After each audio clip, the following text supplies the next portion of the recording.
Hello guys, welcome to celebrity town. आज मैं आपको एक्सप्लेन करने वाली हूँ देवरा पार्ट 1 मूवी। और मूवी काफी शानदार है और जितनी शानदार ये फुल मूवी है उससे भी ज्यादा शानदार इस फिल्म का क्लाइमेक्स है। और फिल्म की जो एंडिंग है वो इतनी शानदार है कि पूरी फिल्म देखने के बाद जब हम एंड देखते हैं तो हमसे फिर वेट ही नहीं हो पाता कि इस फिल्म का जो अगला पार्ट है वो कब आएगा। यानी कि बिल्कुल इस टाइप का क्लाइमेक्स रखा गया है जिससे कि काफी अच्छा सस्पेंस क्रिएट किया गया है। फिल्म का जो क्लाइमेक्स है वो एक और साउथ की फिल्म की तरह ही है। यानी कि हम एक और जिस साउथ की फिल्म की बात कर रहे हैं वो फिल्म है एक्टर प्रभास की फिल्म बाहुबली।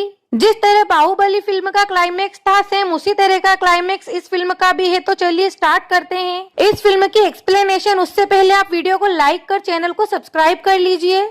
तो फिल्म की स्टार्टिंग में बताते हैं दो गैंगस्टर यति और दया क्रिकेट वर्ल्ड कप में कुछ बड़ा करने वाले हैं। और यति जो होता है वो इंडिया से दया की हेल्प करता है। और स्पेशल टास्क फोर्स का जो ऑफिसर होता है राघव वो यति को ढूंढने तमिलनाडु की बॉर्डर पर गया होता है क्योंकि यति का जो माल होता है वो समुद्र रास्ते से ही आता है। और यति 2 महीने पहले यहाँ पर कुछ लोगों को हायर करने आया था समुद्र से अपना माल निकलवाने के लिए। और तभी से वो गायब है। तो राघव उन आदमियों को ढूंढता है जो कि ऐसा काम करते हैं, यानी कि बीच समंदर से कोस्ट गार्ड से बचकर माल चोरी करने का जो काम करते हैं। और ये समुद्री लुटेरे ही बता सकते हैं कि यति कहाँ है। तो वहीं राघव को ये भी पता चलता है कि उस एरिया का जो डीएसपी होता है मोरगन वो इन सभी को काम के बदले पैसे देता है। तो राघव भी अपनी झूठी कहानी सुनाता है और डीएसपी से कहता है कि मुझे भी अपना माल निकलवाना है कि वो लाल समंदर के उन लुटेरों तक पहुँच सके। फिर उसे पता चलता है भेरा के बारे में और फिर राघव भेरा के पास जाकर हेल्प मांगता है कि मेरा माल निकलवाना है। पर भेरा ने ये काम अब बंद कर दिया है। पर राघव उसे ज्यादा पैसे का लालच देता है। तो भेरा को गुस्सा आ जाता है और भेरा उन सभी ऑफिसर्स को वहाँ से मारकर भगा देता है। तभी राघव सोचता है कि उन लोगों का किस तरह से पता किया जाए। तभी वहाँ राघव को सिंगप्पा मिलता है और सिंगप्पा ये जानता है कि राघव अपना माल निकलवाने आया है, इसलिए ये इसे लाल समंदर की कहानी बताने से पहले राघव को थोड़ा समंदर के अंदर लेकर जाता है। और फिर जो राघव होता है वो सिंगप्पा को लालच देता है कि वो अपनी डायमंड रिंग उसे दे देगा अगर सिंगप्पा उन लुटेरों के जरिए उसका काम करवा दे। अगर तो सिंगप्पा उस रिंग को पानी में फेंक देता है और राघव उस रिंग के पीछे समंदर में कूद जाता है क्योंकि वो रिंग महंगी होती है। फिर यहाँ पर उसे दिखती है समंदर के नीचे बहुत सारे कंकाल, बहुत सारी लाशें। वो सोचता है कि इतने सारे लोगों को समंदर के नीचे किसने मारा।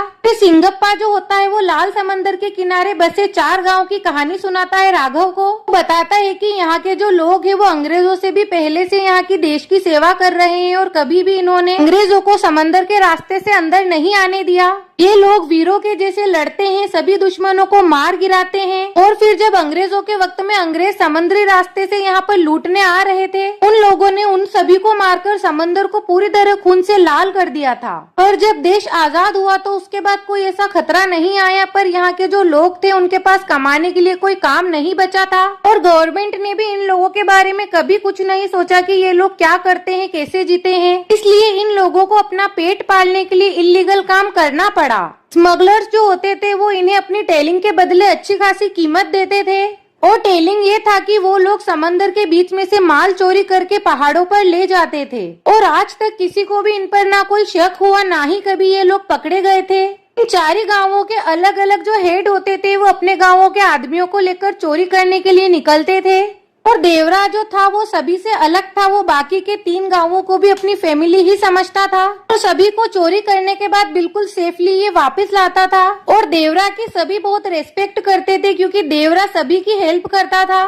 देवरा को लोग भगवान मानते थे। तो वहीं जो भेरा था वो अपने गांव के छोटे छोटे बच्चों को भी इस काम के लिए लेकर जाता था। वो ये भी नहीं सोचता था कि वहाँ पर कितना डेंजर है। और भेरा और देवरा जो थे वो दोस्त अच्छे तो नहीं थे पर हाँ एक दूसरे के दुश्मन भी नहीं थे। और भेरा जो था वो तो अपने फन के लिए भी किसी को मार डालता था।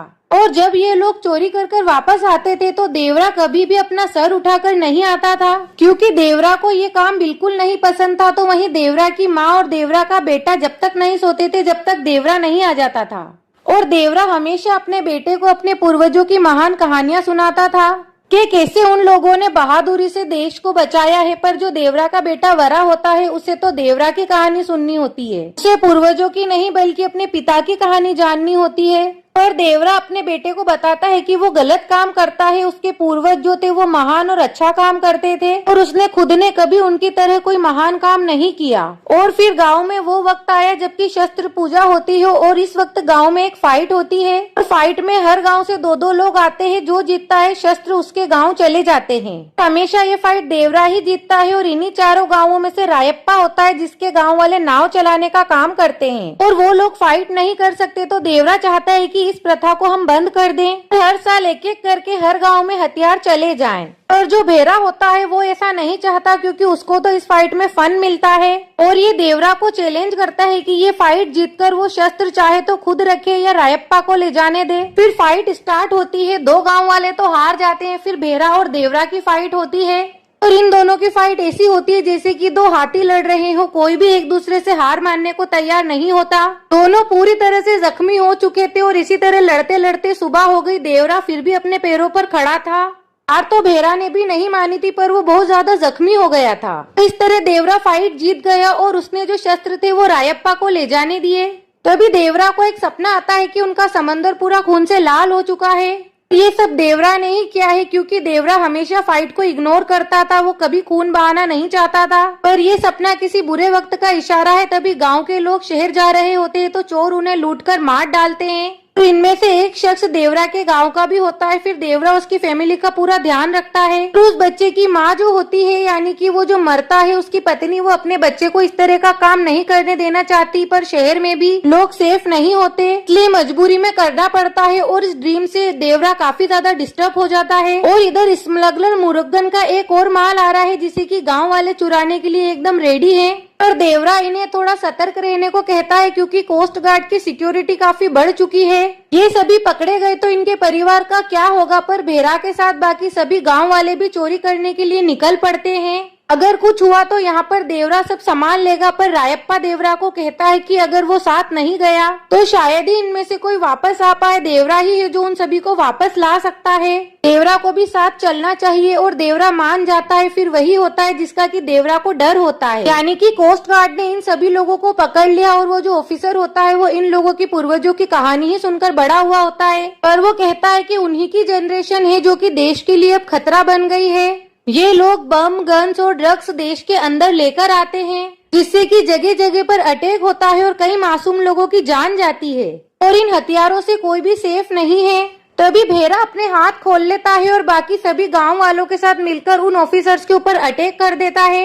ये लोग चोरी करते करते पूरी तरह से जानवर हो चुके थे। अभी तक अपने परिवार का पेट पालने के लिए चोरी करते थे पर अब ये किसी की जान भी लेने को उतारू हो चुके हैं। और फिर देवरा इन सभी को रोक लेता है। हालांकि देवरा जो होता है वो सभी ऑफिसर्स को बचा लेता है और उन सभी ऑफिसर्स से ये प्रॉमिस करता है कि आज के बाद ये कभी भी देश के अंदर इन लोगों को गलत सामान नहीं लाने देगा। फिर सभी गांव वाले सारा माल लेकर पहाड़ों पर पहुंचते हैं पर देवरा वो माल मुरुगन को नहीं ले जाने देता और ये अकेला ही उन सभी कंटेनर्स को पहाड़ों पर से नीचे फेंक देता है और उनके अंदर जो बम्स होते हैं वो फट जाते हैं। फिर भी ये गाँव वाले नहीं समझते कि ये बम्स को अपने देश में लाकर कितना गलत कर रहे हैं। इनको सिर्फ पैसे से मतलब होता है। तभी देवरा जो होता है वो हथियार से एक आदमी की पीठ पे क्रॉस का निशान बना देता है और फिर वार्निंग देता है कि अगर कोई भी इंसान गलत काम करने पानी में उतरा तो वो उसे जान से मार देगा। और देवरा चारों ही गांव में सबसे ज्यादा पावरफुल था तो इसलिए इसको हराना किसी के भी बस की बात नहीं थी।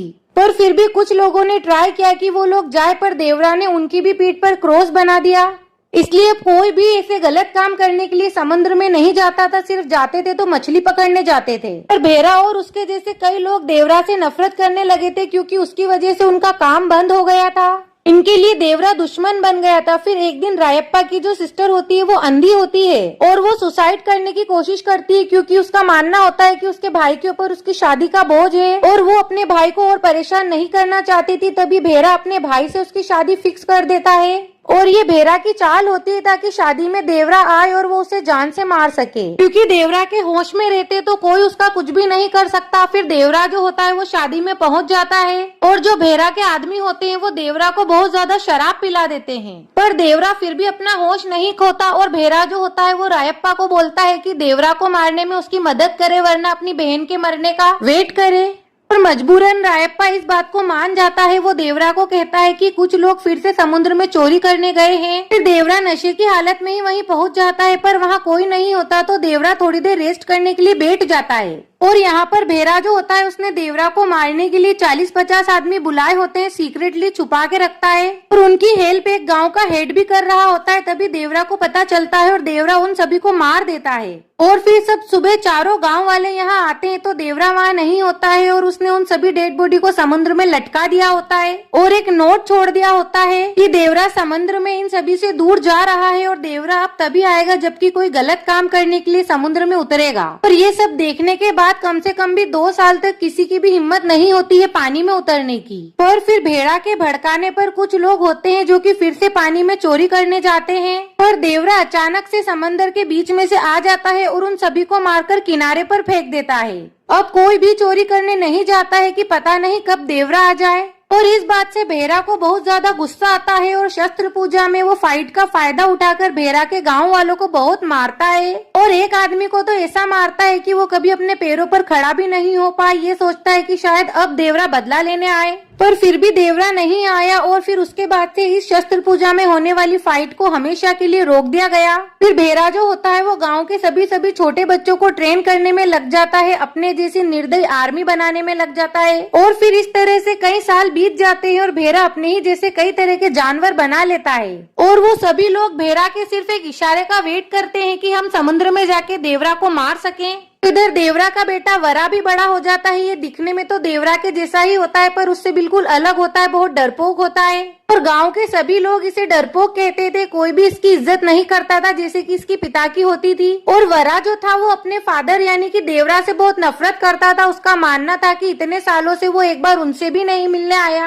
और वो कहता है कि वो एक बार अपनी फैमिली से भी मिलने नहीं आया। तब उसकी माँ उसे बताती है कि देवरा के लिए चारों गाँव ही उसकी पूरी फैमिली है और वो कहती है कि वो सभी की भलाई के लिए दूर गया है, पर वरा ये बात बिल्कुल नहीं समझता। तो वहीं इधर रायप्पा की जो बेटी होती है थंगा, उसे भी बड़ा हुआ बता दिया जाता है और फिल्म के अंदर इसको एक स्ट्रॉन्ग और अच्छे दिल वाला पति चाहिए होता है, पर इसका दिल वरा पर आ जाता है। पर वरा जो होता है वो बिल्कुल भी स्ट्रॉन्ग नहीं होता है, तो ये उस दिन का इंतजार करती है जब वरा स्ट्रॉन्ग हो जाएगा या कोई और स्ट्रॉन्ग इसे मिल जाएगा। कई सालों से शस्त्र पूजा के बाद जो शस्त्र थे वो भेरा के गांव जा रहे थे। इस चक्कर में देवताओं का जो आशीर्वाद था वो दूसरे गांव वालों को नहीं मिल पा रहा था, इसलिए बाकी के गांव वाले बीमार रहने वाले थे, पर किसी को भी वरा से कोई होप नहीं थी। इसलिए वरा भेरा से रिक्वेस्ट करने जाता है कि इस बार शस्त्र वो उनके गाँव जाने दे।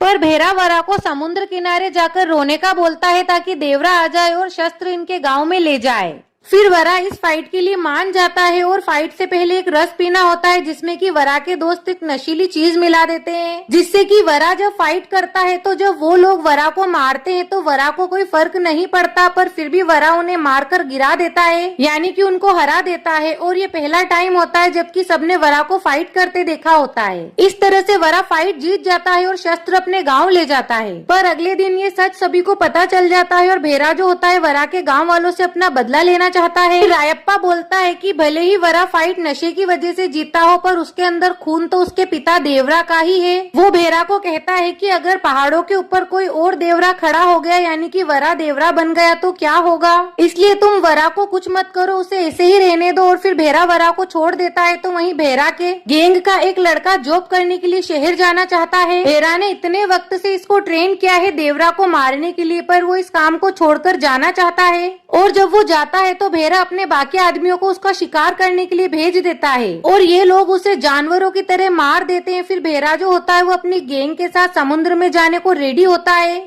और ये कहता है कि माल के साथ साथ ये लोग देवरा का सर भी लेकर आएंगे, बट मुर्गा ये नहीं होने देता क्योंकि उसे लगता है देवरा उसे भी जान से मार देगा अगर ये माल लेकर आया तो। इसलिए भेरा को पहले देवरा को मारना होगा तभी मुर्गा अपना काम करवाएगा। फिर भेरा और उसके आदमी चारों तरफ ये बात फैला देते हैं कि देवरा मर चुका है। इस बात को सुनकर जो देवरा की माँ होती है उसकी हालत सीरियस हो जाती है क्योंकि वो तो आज भी अपने बेटे के आने का इंतजार करती है और यही भेरा का प्लान होता है ताकि ऐसी हालत देखकर देवरा अपने परिवार से मिलने आए और भेरा उसे मार सके। और देवरा अपनी माँ से मिलने भी आता है और फिर जब वो मिलकर पीछे के रास्ते वापस जा रहा होता है भेरा के लोग देवरा को मारने के लिए उसके पीछे भागते हैं, पर देवरा भेरा के लोगों को नहीं मारता, सिर्फ उन्हें देखकर सीधा समुद्र के अंदर वापस चला जाता है। वो सिर्फ गलत काम करने पर ही लोगों को मारता था। इस बात से मुरुगा को ट्रस्ट हो जाता है कि देवरा अब कमजोर हो गया है और देवरा अब किसी से फाइट नहीं कर पाएगा। इसके चलते ये भेरा को समुद्र में माल ले जाने के लिए भेज देता है। सभी लोग ये सोचते हैं कि देवरा भेरा को मार डालेगा, इसलिए जो भेरा के आदमी होते हैं वो देवरा की बेटी के साथ बदतमीजी करने लगते हैं और कहते हैं कि देवरा को मारकर उन सभी को बर्बाद कर देंगे। और देवरा की बेटी ये सब वरा को बताने की बजाय अपनी माँ को बताती है। पर जब वरा को ये बात पता चलती है तो उसे बहुत गुस्सा आता है और उन आदमियों को जाकर वरा बहुत मारता पीटता है और एक आदमी को तो इतना मारता है कि वो वहीं मर जाता है। फिर अगले दिन जो वरा होता है वो भेरा से माफी मांगने जाता है और बोलता है कि मैंने इतना नहीं मारा था कि वो आदमी मर जाए और गलती भेरा के आदमियों की होती है। वो भेरा को कहता है कि वो उसके गांव वालों को कुछ नहीं करे और वो देवरा की नहीं बल्कि उसकी साइड है। फिर भेरा ये चीज प्रूव करने के लिए वरा को बोलता है कि माल चोरी करने के लिए उसके साथ चले ताकि देवरा अपने बेटे को वहाँ देखे और कुछ देर के लिए रुक जाए और फिर ये लोग देवरा को मार दे। इस मौके का फायदा उठाकर और वरा भी मान जाता है। तभी एक आदमी होता है जो कि भेरा के राइट हैंड को तोड़ देता है ताकि भेरा समुद्र में ना जा पाए और देवरा ने उसके फादर को मारा होता है, इसलिए वो देवरा को खुद मारना चाहता है। फिर ये सभी लोग समुद्र में जाते हैं। तभी हमारे सामने एक बड़ा ट्विस्ट आता है कि जो वरा है वो कोई डरपोक नहीं है, ये सिर्फ डरपोक बनने का नाटक करता है, बट सीक्रेटली भेरा के सभी आदमियों को यही मार रहा होता है। ये देवरा के जितना ही पावरफुल होता है और उन सभी आदमियों के पीठ पर क्रॉस बना देता है। और वरा का जो ये सीक्रेट होता है सिर्फ कुछ लोग ही जानते हैं जो कि उसके ट्रस्टेड लोग होते हैं और उनमें से एक सिंगप्पा भी होता है। फिर वरा यहाँ आकर सिंगप्पा को अपनी कमर पर ऐसा क्रॉस बनाने को बोलता है ताकि गांव वालों को ये ट्रस्ट रहे कि देवरा ने ही उन सभी को मारा है, ये क्रॉस बनाया है और वरा भी भेरा की ही साइड है। उसके बाद फिर मूवी प्रेजेंट में आती है जहाँ पर कि सिंगप्पा जो होता है वो राघव को देवरा की कहानी बता रहा है और यहाँ सिंगप्पा सीक्रेट बताता है कि देवरा की मौत तो उस शादी में हुए अटैक में ही हो गई थी और तब से ही देवरा का बेटा देवरा का डर बनाए रख रहा है और देवरा को मारने वाला और कोई नहीं बल्कि उसका बेटा वरा ही था। और इसी सस्पेंस के साथ इस फिल्म का पार्ट 1 यहीं पर खत्म हो जाता है। आखिर देवरा को अपने ही बेटे वरा ने क्यों मारा और समुद्र के नीचे वो जो कंकाल होते हैं वो किसके होते हैं, ये सब कुछ हमें इसके अगले पार्ट में देखने को मिलेगा। इस पार्ट को इसी सस्पेंस के साथ यहीं खत्म कर दिया जाता है। जिस तरह की बाहुबली में होता है कि कटप्पा ने ही बाहुबली को क्यों मारा, इसी तरह इस फिल्म में ये सस्पेंस रखा गया है कि देवरा के बेटे ने ही देवरा को क्यों मारा। नेक्स्ट पार्ट में इसकी स्टोरी बताई जाएगी और कहानी आगे बढ़ाई जाएगी। तो ये थी गाइस देवरा पार्ट 1 की फुल एक्सप्लेनेशन वीडियो। अगर वीडियो आपको अच्छी लगी हो तो कमेंट सेक्शन में जाकर जरूर बताना कि ये वीडियो आपको कैसी लगी और नेक्स्ट कौन सी मूवी की स्टोरी एक्सप्लेनेशन वीडियो आप देखना चाहते हैं। कमेंट सेक्शन में बताना, मैं उस मूवी की स्टोरी एक्सप्लेन करूंगी। और इस वीडियो को लाइक कर चैनल को जरूर सब्सक्राइब कर लेना ताकि ऐसी और वीडियोस आपको मिलती रहे।